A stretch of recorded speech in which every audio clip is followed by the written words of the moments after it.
자, 우리 성경 봉독하겠습니다. 사사기서 4장 1절에서 10절까지 봉독합니다. 에훗이 죽으니 이스라엘 자손이 또 여호와의 목전에 악을 행하매 여호와께서 하솔에서 통치하는 가나안 왕 야빈의 손에 그들을 파셨으니 그의 군대 장관은 하루셋 학고임에 거주하는 시스라요. 야빈 왕은 철병거 900대가 있어 20년 동안 이스라엘 자손이 여호와께 부르짖었더라. 그때 라피도세 아내 여선지자 드보라가 이스라엘의 사사가 되었는데 그는 에브라임 산지 라마와 베델 사이 드보라의 종려나무 아래에 거주하였고 이스라엘 자손은 그에게 나아가 재판을 받더라. 드보라가 사람을 보내어 아비노함의 아들 바락을 납달리 게데스에서 불러다가 그에게 이르되 이스라엘의 하나님 여호와께서 이같이 명령하지 아니하셨느냐. 너는 납달리 자손과 스불론 자손 10,000명을 거느리고 다볼산으로 가라. 내가 야빈의 군대 장관 시스라와 그의 병거들과 그의 무리를 기송강으로 이끌어 내게 이르게 하고 그를 내 손에 넘겨주리라 하셨느니라. 바락이 그에게 이르되 만일 당신이 나와 함께 가면 내가 가려니와 만일 당신이 나와 함께 가지 아니하면 나도 가지 아니하겠노라 하니 이르되 내가 반드시 너와 함께 가리라. 그러나 내가 이번에 가는 길에서는 영광을 얻지 못하리니 이는 여호와께서 시스라를 여인의 손에 파실 것임이니라 하고 드보라가 일어나 바락과 함께 게데스로 가니라. 바락이 스불론과 납달리를 게데스로 부르니 10,000명이 그를 따라 올라가고 드보라도 그와 함께 올라가니라. 아멘. 네, 감사합니다. 자, 같이 인사합시다. 하나님을 믿고 해봅시다. 이렇게 인사합시다. 네, 하나님을 믿고 해봅시다. 네. 우리 이정민 집사님이 시스라한테 학대를 받기 싫어서 아마 그 부분을 뺀 것 같아요. 네, 우리가 학대는 안 받기를 바랍니다. 네. 자, 오늘은 그 세상에 길들여진 그리스도인이라는 제목으로 좀 말씀을 나눕니다. 지난주에 이어서 계속 말씀을 듣겠습니다. 지난 시간에 3절까지 살펴보았는데 오늘 4절부터 봅니다. 지난 시간에 에훗이 죽은 후에 이스라엘 자손이 또 악을 행했습니다. 그리고 하나님이 이스라엘 하솔에서 통치하는 가나안 왕 야빈의 손에 이스라엘 백성들을 파셨죠. 그리고 야빈 왕은 철병거 900대로 이스라엘 백성들을 심히 학대했다고 말씀했습니다. 짓눌렀습니다. 짓밟았습니다. 이스라엘은 20년 동안 짓밟히다가 너무 괴롭고 힘들어서 여호와께 부르짖었죠. 지난 시간에 부르짖는다라는 것이 무슨 의미인지 살펴보았습니다. 자, 이제 부르짖으면 하나님께서 사사를 세우셔서 구원을 베풀어 주세요. 자, 이제 이 순환 구조는 너무 익숙해서 다 아시겠죠? 이 사사기에 나오는 구원자들을 보면 이제 하나같이 구원을 이룰 만한 사람들이 나오지 않아요. 에훗은 왼손잡이입니다. 삼갈은 이방인이에요. 드보라, 오늘 살펴볼 드보라는 여자입니다. 기드온은 뭐예요? 겁쟁이에요. 입다는 기생이 낳은 사생아입니다. 삼손은 아주 유혹에 약한 사람입니다. 하나같이 구원을 이룰 만한 능력이 없는 사람들이에요. 재밌는 얘기 하나 할게요. 제 친구 왈 12명 놀던 친구가 있는데 우리 한 명 친구가 제일 목회를 하면 안 되는 사람 1순위가 유재규였다고 합니다. 제가 이제 목회를 하고 있는 거 보니까 정말 구원을 이룰 만한 사람이 아닌 사람을 하나님께서 붙들고 사용하고 계세요. 저는 성도들, 평신도들이 더 위대하다고 보고 목회자는 아마 그냥 놔두었으면 정말 잘못된 길로 갈까 봐 하나님이 특별한 은혜를 주셔서 이 자리에 세웠다라고 저는 믿습니다. 네, 재미있죠? 네. 자, 하나님이 이들을 통해서 구원을 이루어 가세요. 그러니까 이 구원은 사람이 이루어가는 것이 아니라 하나님께서 친히 구원을 이루어 가신다라는 것을 지금 보여주고 계시는 거예요. 자, 하나님이 구원을 이루어 가시니까 4절 이후에 오늘부터 재미있는 구원 이야기가 펼쳐집니다. 자, 그런데 4절 이후에 이런 구원의 사건은요, 여호수아 때에도 여러 번 일어났던 사건입니다. 근데 여호수아 때에도 구원이 이루어졌고 사사기 때에도 구원이 이루어졌는데 여호수아 때에는 죄를 짓고 압제를 당하고 부르짖고 그 다음에 구원의 사건이 일어난 것이 아니라 여호수아라는 충성된 종이 하나님의 명령을 받아서 그 명령을 이스라엘 백성들에게 전하면 이스라엘 백성들이 순종함으로 그러한 구원의 사건이 일어났어요.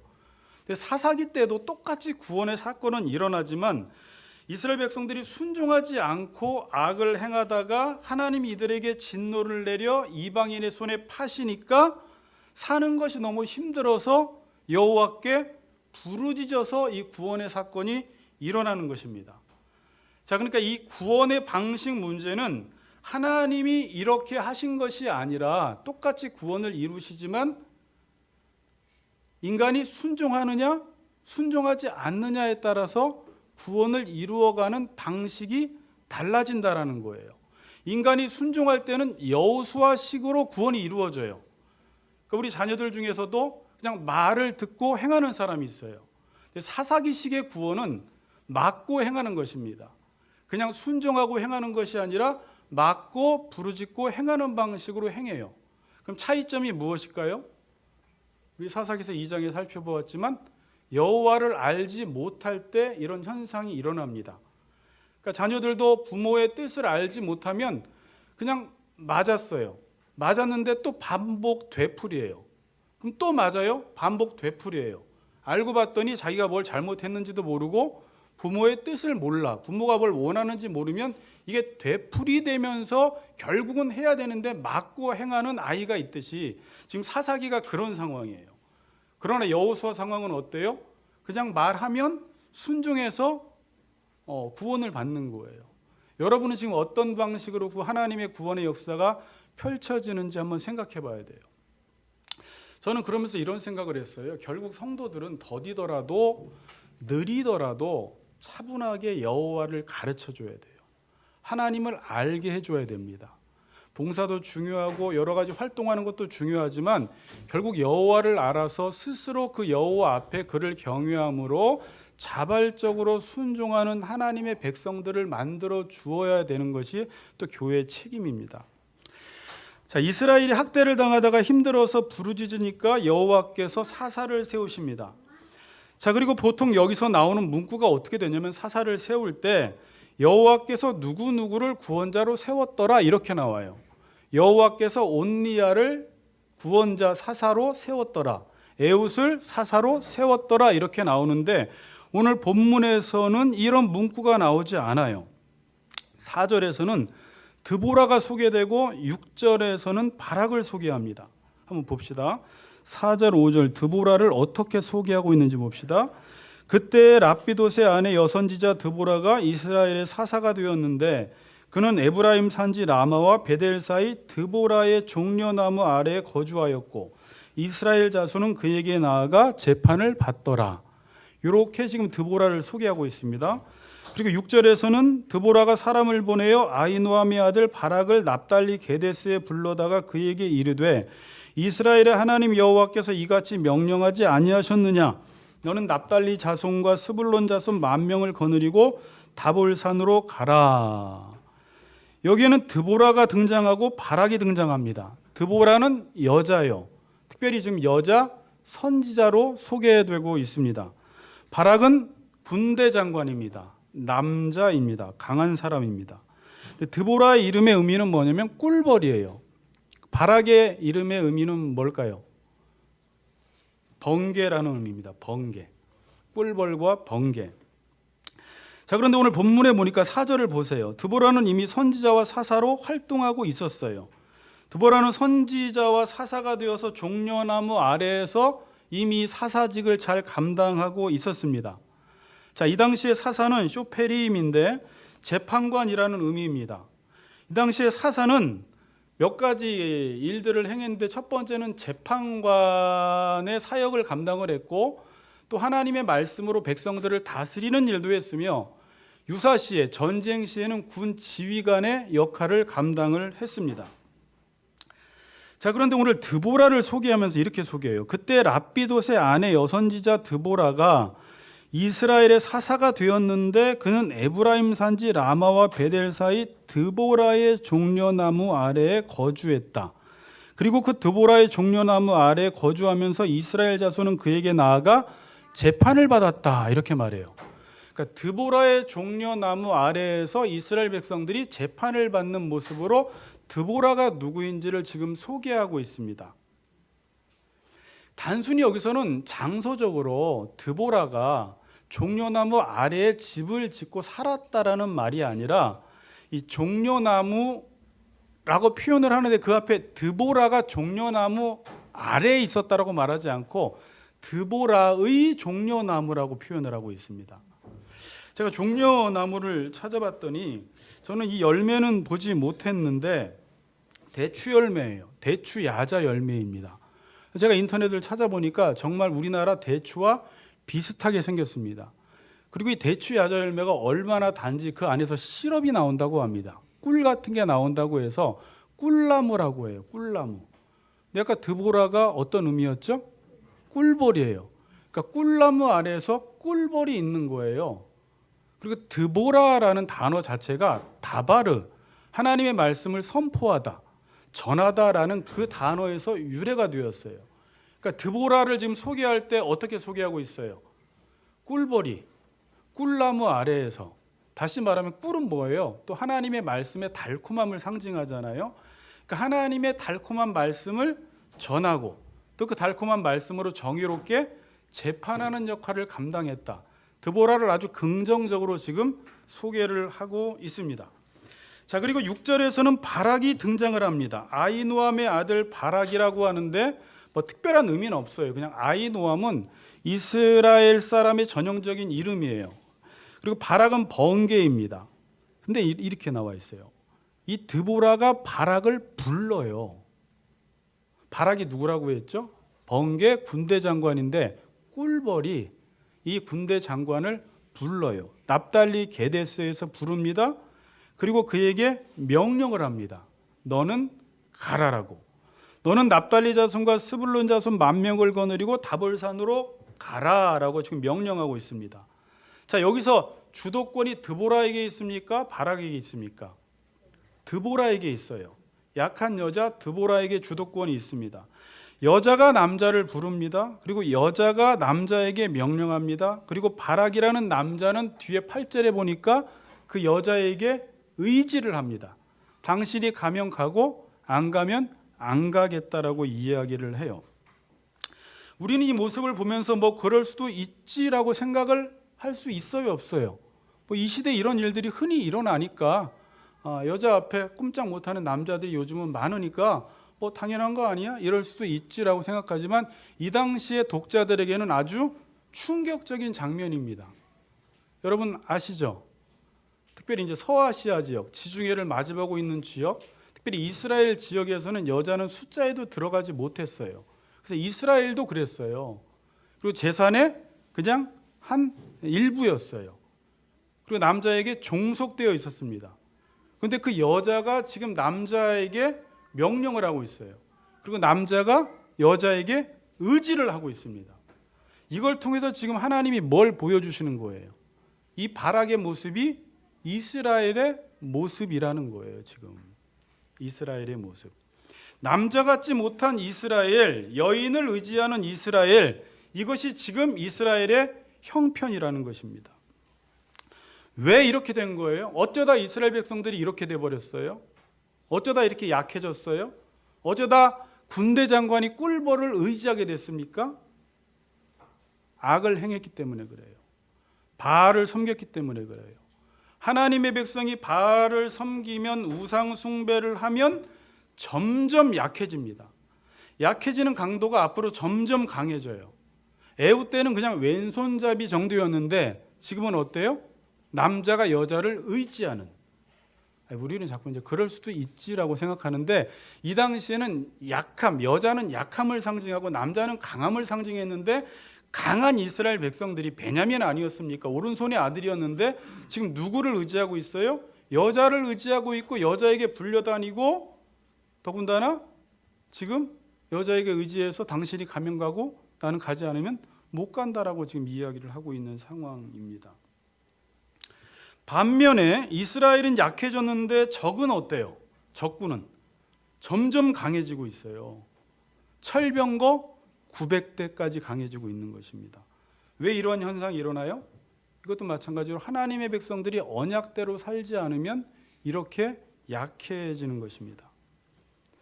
자, 여러분, 이 시대도 그래요. 하나님의 백성들이 말씀대로 살지 않으면 세상은 점점 강해져요. 하나님의 말씀이 희귀해지면 도덕적인 타락이 오게 되죠.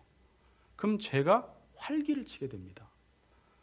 여러분, 그래서 이 시대의 문제는, 윤리적인 타락과 도덕적인 타락의 문제는 하나님은 누구의 문제로 보냐면 하나님 백성들의 문제로 봐요. 교회의 문제로 봐요.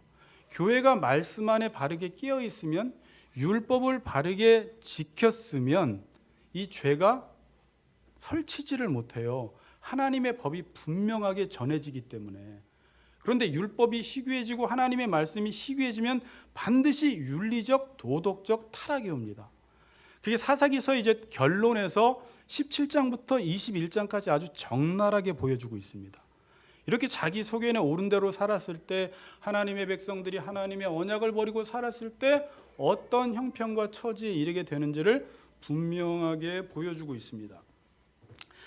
그리고 드보라가 바락에게 나가서 이제 시스라와 전쟁하라고 지금 명령을 합니다. 6절 봅니다. 여호와께서 이같이 명령하지 아니하셨느냐 그래요. 드보라가 사람을 보내어 아비노함의 아들 바락을 납달리 게데스에서 불러다가 그에게 이르되 이스라엘의 하나님 여호와께서 이같이 명령하지 아니하셨느냐, 너는 납달리 자손과 스불론 자손 10,000명을 거느리고 다볼산으로 가라 그래요. 자, 여러분, 보통 명령을 할 때는 하나님께서 너에게 명령했다 이렇게 말하면 되는데, 지금 드보라는 바락에게 어떻게 말을 해요? 여호와께서 이같이 명령하지 아니하셨느냐라는 말이 뭐예요? 반어법을 쓰고 있어요. 이 지금 명령을 처음 한 것이 아니라는 것입니다. 이전에도 명령을 했는데 바락이 순종을 하지 않았어요. 왜 순종을 하지 않았어요? 여러분들이 바락이라고 생각을 한번 해보세요. 철병거 900대 시스라와 싸우라고 하니까 도저히 두렵고 무서워서 싸울 수가 없었던 거예요. 하나님의 백성들은 점점 약해지고 세상은 점점 강해지면서 그리스도인들이 이제 세상을 이길 수 있다라고 생각조차 못하고 그냥 세상의 지배를 당해버리는 현실입니다. 8절에 바락이 뭐라고 하냐면, 바락이 군대 장관이라고 이야기했죠. 번개라고 이야기한 바락이 하는 말이 8절입니다. 같이 한번 읽어보겠습니다. 시작. 만일 당신이 나와 함께 가면 내가 가려니와 만일 당신이 나와 함께 가지 아니하면 나도 가지 아니하겠노라 하니, 당신이 가면 내가 가고 당신이 안 가면 안 가겠다라는 거예요. 여러분, 바락은 남자입니다. 군대 장관이에요.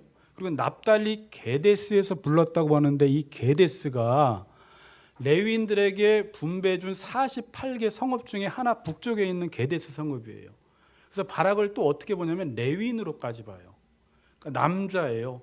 군대 장관이에요. 레위인인데 지금 드보라 앞에서, 꿀벌 앞에서 하는 말이, 당신이 전쟁에 참여하면 참여하고 안 가면 나는 안 가겠다. 이게 지금 이스라엘의 모습이라는 것입니다. 여러분, 7절에 보면 그냥 나가서 싸우라는 것이 아니에요. 당연히 이스라엘 백성들이 철병거도 없는데 그냥 그 삽자루 들고 일반 무기 들고 철병거 900대를 이길 수가 없어요. 7절에 근데 이런 약속을 주셨거든요. 내가 야빈의 군대 장관 시스라와 그의 병거들과 그의 무리를 기송강으로 이끌어 내게 이르게 하고 그를 내 손에 넘겨주리라 하셨느니라. 이게 드보라가 하나님으로부터 받은 말씀이에요. 내 손에 넘겨주었다. 여러분, 여호수아서에서는요, 내 손에 넘겨주었다, 열왕기상 하에도 너의 손에 넘겨주었다라고 하면 그 말씀을 믿고 나가서 싸우면 승리하는 거예요. 근데 하나님이 내 손에 넘겨주었다라고 이야기를 하는데도 조건을 붙여요. 당신이 가면 가고 안 가면 안 가겠다라는 거예요. 저는 바락이 이런 조건이면 좀 낫을 것 같아요. 일개 사단을 나에게 붙여주면 내가 가서 싸우겠습니다 라는 건 좀 괜찮은데, 조건을 붙여도 어떤 조건이냐면 꿀벌이 가면 가고 꿀벌이 안 가면 안 가겠다라는 거예요. 여자가 가면 가고 여자가 안 가면 안 가겠다라고 지금 말을 하고 있다라는 것입니다. 스스로 하나님의 명령을 듣고 그 명령을 행할 용기가 없다라는 거예요. 아무리 하나님께서 우리에게 약속의 말씀을 주어도 예전에는 그 약속의 말씀을 믿고 순종해서 놀라운 구원의 사건을 경험했는데 이스라엘 백성들이 약해지다 보니까 이제 그들을 내 손에 붙여 주었다라고 하나님의 약속의 말씀이 주어지고 있음에도 불구하고 나서서 그 말씀대로 순종할 수 있는 능력과 용기가 사라져버린 것입니다. 바락은 남자요 장수인데 여러분 너무 한심해 보이지 않아요? 한심해 보이지 않아요? 왜 이렇게 두려워하는 걸까요? 자, 이게 저의 모습이고 이 시대 그리스도인들의 모습이에요. 왜 이렇게 두려워하는 거예요? 저는 이유를 한 두 가지로 봤습니다. 첫 번째는 여호와를 아까 몰라요. 그리고 여호와의 말씀에 대한 확신이 없어요. 드보라는 여호와의 말씀을 들으면 두려움이 없어요. 여자임에도 불구하고 바락을 불러서 바락에게 명령하고 바락이 같이 가자고 하니까 나가서 싸워요. 되게 단호하고 당당합니다. 마치 여호수아 같아요. 그런데 지금 바락은 여호와께서 약속을 하셨고 내 손에 붙여 주었다고 말을 하는데도 나가지 못하는 거 보니까 지금 뭐예요? 여호와를 알지 못하고 여호와를 신뢰하지 못하고 여호와의 말씀을 들어도 믿지 못하고 이것을 이성과 상식선에서만 생각하고 하나님의 말씀보다 현실을 더 두려워하니까 그 말씀은 주어졌는데 그 말씀대로 행할 힘이 없었던 거예요. 저는 아까 두 가지라고 이야기했는데 첫 번째는 하나님 말씀에 대한 확신이 없고 두 번째는 현실이 너무 크게 보였던 거예요. 철병거 몇 대? 900대라는 것입니다. 20년 동안 철병거 900대에 의해서 짓눌렸어요. 여러분이 한번 대입시켜서 생각을 한번 해보세요. 몇 년? 1년, 2년, 3년, 4년, 5년, 10년, 20년 동안 철병거 밑에서 억압을 당했어요. 학대를 당했어요. 짓밟힘을 당했어요. 아마도 제 생각에는 몇 번 정도는 시도해 봤을 것 같아요. 이겨보려고 싸워보려고 시도를 했는데 계속 짓밟히는 거예요. 그때 우리 머릿속에 어떤 생각이 들어요? 이 시스라와 야비는 넘사벽이다. 넘을 수 없는 벽이다. 그림의 떡이다. 그러면서 우리 마음속에 세상은 도저히 이길 수 없어라는 하나의 틀이 우리 안에 형성돼 버리는 것입니다. 철병거 900대는 우리는 도저히 이길 수 없어. 그게 20년 동안 우리 안에 가치관으로 자리를 잡아버린 거예요.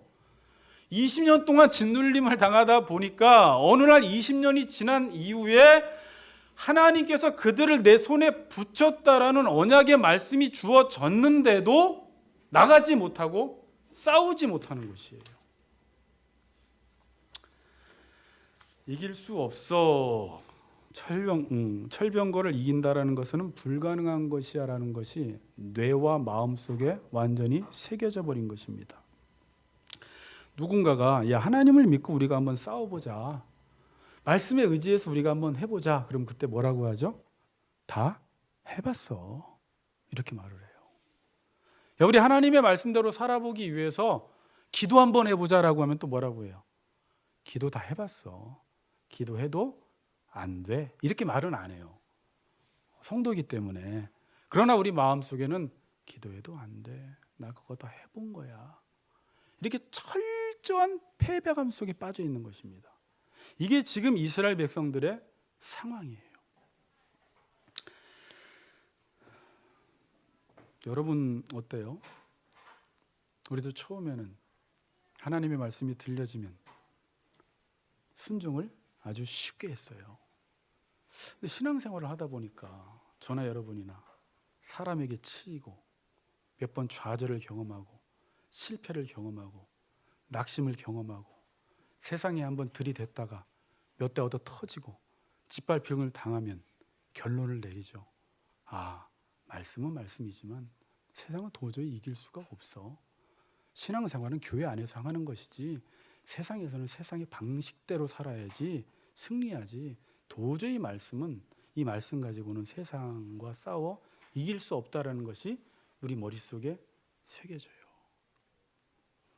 저도 시간이 흐를수록 믿음이 좋아져야 되는데 오히려 전도사 때나 강도사 때나 목사 촌년생 때는 하나님 말씀 들려주면 무섭게 돌진해버려요. 겁이 없어요. 그냥 믿음으로 돌진해서 놀라운 구원의 역사, 사람들이 변화되는 역사, 인간이 도저히 만들어낼 수 없는 역사들을 경험하게 되는데 어느 순간 우리가 신앙생활하다가 어떻게 돼요? 20년 동안 학대를 받다 보면 철병거 900대는 이길 수가 없어라고 하면서 바락처럼 다른 사람을 의지하는, 김영규 집사님이 하면 나도 할게요. 저 집사님이 선교 가면 나도 갈게요. 이번에 몇 명이나 가죠? 스스로 주도적으로 하나님의 말씀을 믿고 행할 수 있는 힘이 우리 안에 사라져버린 거예요. 모든 것들을 현실을 기초로 해서 생각을 하는 것입니다. 믿음이 하나도 없어져 버린 거예요. 생각해 보니까 하나님 말씀 중에 우리의 삶 속에서 가장 실천하기 힘든 명령이 무엇일까? 오래전부터 지금까지 이 생각을 한번 해봤는데 그게 주라라는 명령이에요. 주라. 하나님은 주라 그래요. 주면 하나님이 후히 넘쳐주시고 넘치도록 채워주신다고 말씀하셨고, 주는 자가 받는 자보다 복되다라고 이야기를 하는데 우리 안에는 어떤 틀이 지금 형성되어 있죠? 주면 없어져, 사라져, 내 부가 감소해. 다른 사람부터 받아야지만이 내 부가 증가해라는 이 틀이 우리 안에 형성돼 버린 거예요. 받는 것이 부가 증식되고 주면 없어진다라는 이 세상의 틀이 우리 안에 있으니까 하나님이 주면 반드시 복을 받고 주면 흔들어 넘치도록 채워주신다고 말씀하는데도 하나님의 명령에 순종하지 못하는, 왜? 우리 안에 이 세상의 틀이 하나 형성되어 있기 때문에 말씀에 계속해서 순종하지 못하는 것입니다. 요즘 그리스도인들의 모습은 어떠합니까? 하나님의 말씀은 듣고 아멘은 해요. 아멘은 안 할 수가 없어요. 좋은 말이 들려지면 아멘은 합니다. 옳기 때문에 또 그렇게 되었으면 좋겠어요. 그런데 행동할 때는 어때요? 여전히 세상 방식으로 행동을 하는 것입니다. 그리고 그렇게 살아가는 게 너무 당연시 되어 버렸어요.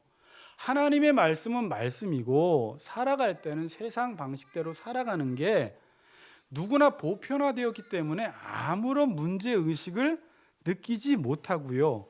오히려 말씀 듣고 믿음으로 행하는 사람들이 희귀해졌고 괴짜가 됐어요. 이상한 사람이 된 거예요. 자, 여러분, 이러한 현상을 인지학자들은 변화맹이라고 부릅니다. 들어보셨습니까? 심리학을 조금 공부하셨으면 나오는 단어인데 변화맹이에요.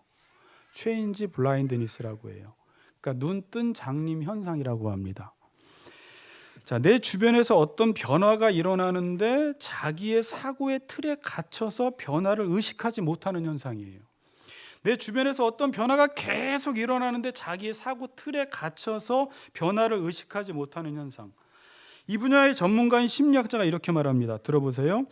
어떤 틀에 갇히게 되면 다른 것을 무시하는 경향이 생긴다.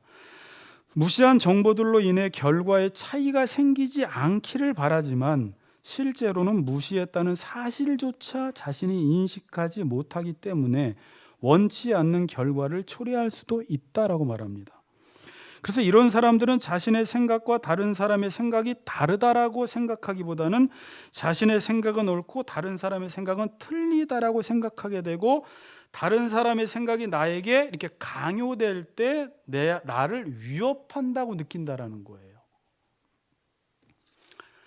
그리고 이런 변화맹의 상황에서는 사람들이 매번 똑같은 이야기를 반복한다는 것입니다. 제 안에도 이런 모습이 있어요. 어떤 새로운 정보가 들려줘도 그 정보를 듣고 수용할 생각을 안 하고 내 안에 있는 틀대로만 해석을 하기 때문에 같은 이야기만 반복하는, 아무리 이야기를 해도 자기의 틀 안에서만 이야기하는, 이게 변화맹이라는 거예요. 이걸 신앙 안에도 한번 적용을 해보세요. 지금 하나님의 말씀으로 어떤 사건이 계속 일어나고 있습니다. 여러분, 하나님의 말씀은 사건인 거 아세요? 약속을 믿기만 하면 과거에도 사건이 일어났고 지금도 믿으면 사건이 일어나고 있고, 내 손에 넘겨주었다라는 걸 믿기만 하면 사건은 일어납니다. 앞으로도 일어날 것이고, 그런데 자신의 틀에 갇혀서 이 말씀을 믿지 못하는 거예요. 이 심리학을 적용해 보면 이렇게 적용해 볼 수가 있어요. 오늘 본문처럼 약속의 말씀이 들립니다. 그 손을 내 손에 넘겨주리라라고 말했는데 사건이 일어나고 있는데 자기 틀에 갇혀서 절대 순종하지 못하는 거예요. 현실이라는 틀에 갇혀서 너무 오래 살다 보니까 하나님의 약속의 말씀이 들려도 현실의 틀 안에서만 생각을 하는 거예요. 이게 너무 무서운 현상이에요, 여러분. 이게 다른 말로 현실에 완전히 길들여져 버린 것입니다. 이게 현실에 사육되어진 거예요. 20년을 그렇게 살다 보니까 그냥 현실에 길들여졌고, 말씀은 말씀이고 말씀대로 살지 않는 것이 당연시 우리의 삶에 자리를 잡아버린 거예요. 현실에 길들여진 거예요. 여러분, 케빈 하니의 무모한 믿음이라는 책이 있습니다. 이 책도 있고요. 제가 오래전에 읽은 무모한 신앙과 영적 분별령, 존 맥아더 분이 쓴 책이 있는데, 존 맥아더는 이 무모한 신앙을 근거 없는 믿음, 부정적으로 사용을 했고요. 이 케빈 한이라는 분은 무모한 믿음이라는 것을 긍정적으로 지금 사용하고 있어요. 여러분, 긍정적으로 들으세요. 읽을 때. 그러니까 믿음이라는 것은 무모해 보인다라는 거예요. 그렇죠. 믿지 않는 사람이 편에서 볼 때는 우리는 하나님의 말씀을 근거로 해서 행동을 하는데, 여호수아서에서 나타났던 이 모든 일들, 여리고성 사건들을 다른 사람의 편에서 볼 때는 되게 무모해 보이죠. 그러니까 이걸 되게 긍정적으로 이걸 무모한 믿음이다라는 제목을 붙였던 거예요. 자, 제가 잠깐 글을 읽어드릴게요. 지금의 그리스도인들은 세상에 대한 야성을 잃어버렸다. 세상을 향한 하나님의 명령을 잃어버린 것과 같다. 초대교회와 이 땅에 복음이 처음 들어왔을 때 공통점이 있다면 당시 그리스도인들은 세상에 대해 아주 야성적이었다는 것이다. 예수 그리스도의 복음을 접한 그리스도인들에게 있어서 세상은 탐험의 세계이며 신비로움이 가득한 곳이며 하나님의 명령을 따라 싸워야 하는 전쟁터였다. 그러나 언젠가부터 천천히 그리스도인들은 길들여지기 시작했다. 이제 세상은 더 이상 탐험해야 하는 신비로운 곳이 아니라 편히 앉아서 즐길 수 있는 소파와 같은 곳이며 전쟁터가 아니라 협상의 테이블이 되었다. 우리는 이제 도전의식을 가지고 세상을 향해 용기 있게 뛰어들지 않는다. 이제 이 세상은 변화시키고 개혁시켜야 할 대상이 아니다. 세상은 적당히 타협하고 적당히 즐기면서 살면 되는 곳이다. 중략, 하나님은 세상에 길들여진 그리스도인들을 무모한 믿음으로 초대하신다. 하나님은 왜 그리스도인들을 무모한 믿음으로 초대하는 것일까? 조금 더 안전하고 효율적인 믿음은 없을까? 그리고 때론 왜 우리인가라는 생각을 하게 만든다. 하나님께서 벼랑 끝으로 우리를 몰아가시는 것 같은 느낌을 받는 것 같다. 많은 그리스도인들은 편안한 소파에서 그리고 협상 테이블에서 안전하게 믿음을 지키려고 한다. 그곳에 안주하려고 한다. 그리고 야성을 가지고 세상을 향해 도전하라는 하나님의 명령을 거부하고 외면한다. 왜 우리입니까? 또는 왜 우리가 뛰어들어야 합니까? 라고 반문하기도 하지만 예수님께서 가장 무모한 믿음의 본을 우리에게 보여주셨기 때문에 우리는 그 본을 따라야 한다. 완전하신 예수님께서 인간의 몸으로 이 땅에 오신 것 자체가 무모한 믿음의 최상의 본이다. 그래요. 여러분, 그리스도인들은 하나님의 명령이 떨어지면 야성을 가지고 그 명령에 순종하는 사람들이 그리스도인이었고, 초대교회 때는 그렇게 하다가 사자굴에 들어가기까지 하고 순교를 당하기까지 했고, 지금도 많은 믿음의 사람들은 현실보다는 말씀에 붙들려서 그 말씀에 순종함으로 하나님이 주시는 놀라운 구원의 역사를 경험하게 되는 것입니다. 성경에 나오는 모든 것들은 다 무모해 보이는 것들이에요. 여러분 어때요? 여러분들은 요즘 이 무모한 행동을 좀 하세요? 우리 무모한 행동을 하는 사람들 보면 좀 희귀해 보이죠? 근데 성경은 다 무모해 보이는 행동들이었어요. 요단강을 건너는 것도 무모해 보이는 행동이었고, 여리고성을 무너뜨리는데 하루에 한 바퀴씩, 마지막 날 7바퀴 도는 것도 무모한 행동이었어요. 전쟁을 앞두고 길갈에서 할례를 받는다라는 것 상식적으로 맞지 않고 무모해 보이는 행동이었어요. 가나의 혼인잔치에서 물항아리에서 포도주가 떨어졌을 때 그 물을, 손 씻은 물을 갖다 연회장에게 갖다 주라는 것도 무모해 보이는 행동이었고요. 다 무모해 보이는 행동이었어요. 그러나 그렇게 하나님의 말씀에 순종했을 때 어땠어요? 놀라운 기적들이 일어났어요. 구원이 일어났어요. 지금 우리의 삶 속에 이런 기적들이나 구원이 일어나지 않는다라는 것은 하나님의 말씀을 믿지 못한다라는 것이고, 그 말씀대로 행하지 못하고 있기 때문에 믿는 자나 믿지 않는 자나 삶이 똑같아졌어요. 다른 게 없어졌어요. 여러분, 그래도 우리가 하나님의 말씀을 믿으면 뭔가 믿지 않는 자와 다른 모습이 있어야 되고, 우리 삶 속에 기적이 일어나야 되고, 하나님의 손이 간섭해서 도저히 우리 인간의 힘으로는 할 수 없는 어떤 일들이 일어날 때 이게 하나님의 역사구나, 이게 믿음의 증거구나라는 것을 우리가 알 수 있을 텐데, 이러한 무모한 믿음이 우리 안에 사라져버렸다라는 거예요.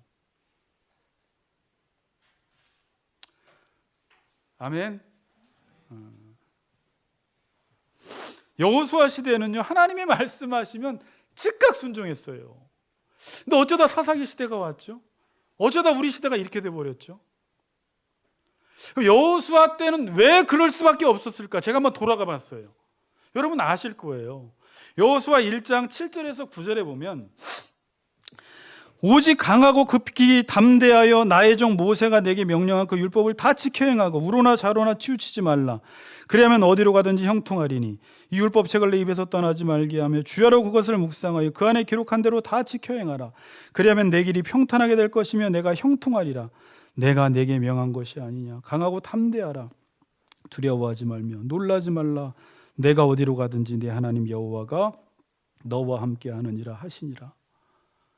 여러분, 이 말씀 있잖아요. 내가 내게 명한 것이 아니냐. 이 말씀을 깊이 한번 묵상해 보세요. 다른 사람의 명령도 아니고 창조주 하나님께서 우리에게 명령하셨으면, 언약을 반드시 지키는 하나님이 우리에게 명령하셨으면 그 언약은 반드시 이루어지는 거예요. 여호와께서 명령하셨다라는 말씀을 해요. 그러면서 뭐라고 이야기하냐면, 기록한 대로 다 지켜 행하면 내 길이 평탄하대요. 형통하대요. 여러분, 저의 인생이나 우리 혁이 인생이나 집사님의 인생이나 평탄할 수 있는 방법은 기록한 대로 다 지켜 행하면 돼요. 그런데 문제는 기록한 것과 현실이 항상 달라요.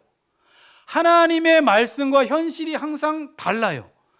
그래서 모세는 여호수아에게, 하나님은 여호수아에게 뭐라고 명령했냐면 강하고 담대하라는 거예요.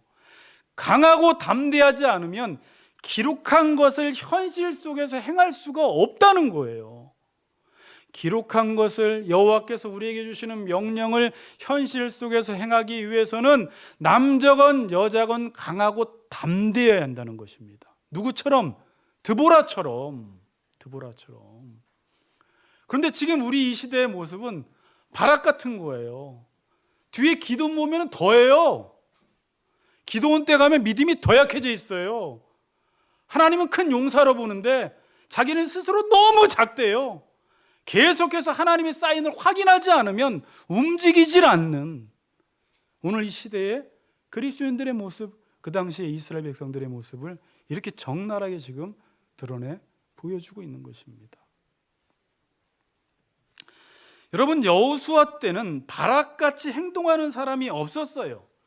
그래서 하나님이 베풀어 주시는 구원의 역사, 인간이 할 수 없는 놀라운 일들을 계속 경험했는데, 지금은 바락같이 행동하는 사람이 많아요.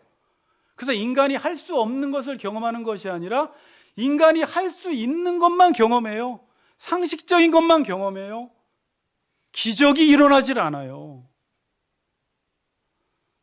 저한테 하는 말이고, 설교는 해야 되는데 왜 이렇게 찔리는 말씀이고, 왜 이렇게 그리스도인들이 어쩌다 이렇게 되어버렸는지, 능력은 없고 어쩌다 모양만 남아버렸는지, 신앙생활하는 이유가 도대체 무엇인지 하나님의 언약 백성이 하나님의 언약이 이루어지는 것을 보면서 기뻐해야 하는데, 교회만 다니는, 말씀만 전하는, 말씀만 아는, 지식만 늘어나는 그리스도인들이 아닌가. 다시 한번 우리를 돌아보아야 합니다. 결론을 짓겠습니다, 여러분. 여러분, 이렇게 말씀에 순종하면서 살려면 이 시대에 뭐가 필요할까요, 여러분? 한번 생각해 보세요. 자, 우리가 순종하며 살려면 이 시대에 정말 뭐가 필요해요? 여러분 경험해 보셨잖아요. 뭐가 제일 필요해요? 성경 통독하는 거 중요해요. 설교 많이 듣는 거 중요해요. 근데 저는 여호수아서 1장에 하나님께서 여호수아에게 주신 그 말씀을 하나 붙들었어요. 그리고 저는 제가 붙든 것뿐만이 아니라 그렇게 했을 때 확실히 말씀에 순종할 수 있는 용기가 났거든요. 그게 무엇일까요? 말씀을 내 입에서 떠나지 말게 하며 주야로 그것을 묵상하라는 거예요. 그리하면 형통하고 평탄하게 된다는 거예요. 말씀을 여러분 주야는 하루 종일 묵상하라는 말이에요. 그렇다고 어떻게 지겨워 그게 아니라 우리가 하나님의 백성이기 때문에 여러분 우리가 사랑하는 사람들 주야로 묵상하잖아요. 여러분이 유튜브 뭘 하나를 봐도 그걸 너무 좋아하면 주야로 묵상하잖아요. 하나님의 말씀 묵상하는 거 즐거워하기만 하면 묵상하는 거 어렵지 않아요. 근데 저는 목회자이기 때문에 이걸 언제 경험하느냐. 성도들 물론 깊이 있게 묵상한다라는 것이 요즘 힘들어요. TV와 영화와 유튜브와 세상의 수많은 소리 때문에 이 말씀이 설 자리가 없고 말씀이 들어왔다가도 가시밭에 돌짝밭에 떨어져서 금방 날아가 버리는데, 하나님께서 우리에게 말씀하시는 것은, 여호수아에게 주시는 말씀은 내 입에서 떠나지 말게 하며 주야로 그것을 묵상하라는 거예요. 저는 그나마 목회자이니까 이걸 언제 경험할까요? 하루 종일 설교 준비를 하다 보면 처음에는요, 인간이기 때문에 눈이 있기 때문에 철병거가 눈에 보여요. 너무 두려워요. 낙심이 돼요. 때로는 모든 걸 놓고 싶은 적도 있잖아요. 인간이기 때문에. 그러나 말씀을 묵상하다 보면요, 말씀이 이렇게 아까 틀이라고 했는데 이 틀이 점점점 높아져요. 점점점 높아지면서 말씀은 뚜렷하게 보이고 철병거는 어떻게 보일까요? 흐리게 보여요. 그러나 말씀을 묵상하지 않으면 철병거는 정말 선명하게 뚜렷하게 보이는데 말씀은 흐리게 보여요. 여러분, 그래서 말씀을 계속 묵상하면요, 현실의 틀이 아닌 말씀의 틀이 딱 잡히면서 우리 안에 하나님의 말씀에 대한 꿈을 꾸기 시작해요. 이 말씀을 통해서 환상을 보기 시작해요. 그리고 그 환상과 비전을 보고 뭐 하냐면 기도를 하기 시작합니다. 기도를 할 때는 하나님의 말씀을 우리가 이미지로 그려서 철병거 900대를 내 손에 붙여주었다라고 이야기하면 그때부터는 어떤 생각이 드냐면 시스라가 철병거에 내려와서 맨발로 막 뛰어다니는 것이 막 상상이 되기 시작해요. 그리고 하나님의 손이 임해서 그들이 막 좌충우돌하고 넘어지는 것이 상상이 되기 시작해요. 그리고 그것을 붙들고 기도를 하면 마음속에 담대함과 확신이 생겨서 눈을 뜨고 나면 어때요? 그 말씀을 행할 수 있는 능력과 힘이 생긴다는 거예요. 무엇이 말씀에 순종할 수 있게 합니까? 무엇이? 묵상이. 여러분, 그래서 오늘 내년부터 뭘 많이 듣는 거 좋아요. 통독하는 거 좋은데 우리 김주정 집사 한 명을 딱 집어서 이야기가 그렇지만 우리 김주영 집사 얘기를 듣고 제가 예전에 충격받은 게 하나의 말씀을 붙들고 월화수목금토일을 똑같이 묵상을 하니까 그 말씀이 머릿속에 새겨져서 힘이 생긴다라는 거예요. 전철을 탈 때마다 그 말씀을 계속 묵상하면, 하나님 말씀의 특징은요, 묵상하면 묵상할수록 그 안에서 짝이 맞아지면서 그 안에서 하나님이 메시지를 주시고 성령을 부어주시고 보지 못하는 것을 하나님이 보게 하시고 강하고 담대한 마음을 주셔서 그 말씀을 실행할 수 있는 힘을 우리에게 주십니다. 그러기 위해서는 여러분들이 말씀을 가지고 나눔을 해야 돼요.